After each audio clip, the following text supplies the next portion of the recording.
নমস্কার বন্ধুরা, আপনারা দেখছেন নিউজ নদিয়া ইউটিউব চ্যানেল।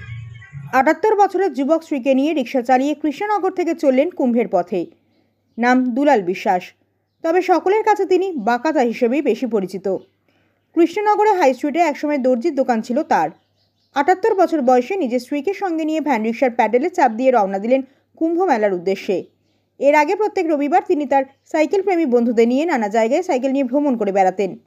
তার স্বেচ্ছাসেবী সংগঠনের ডাকে নদী বাঁচাও জল বাঁচাও স্লোগান নিয়ে সাইকেল অভিযানের একদম প্রথম সারিতে দেখা যায় তাকে।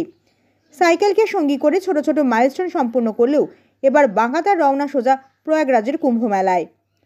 তার কথা অনুযায়ী কুম্ভে তিনি যাচ্ছেন বটে, তবে তীর্থ করতে নয়।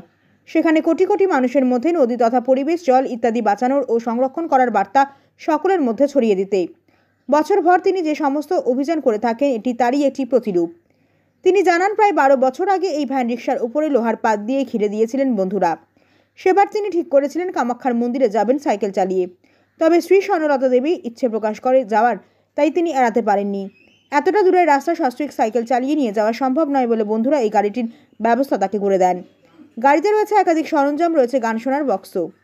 ইতিমধ্যেই তিনি কৃষ্ণনগর থেকে রওনা দিয়েছেন এবং ফোনের মারফত জানতে পারা যায় বর্ধমান ছাড়িয়ে তিনি চলেছেন কুম্ভের উদ্দেশ্যে।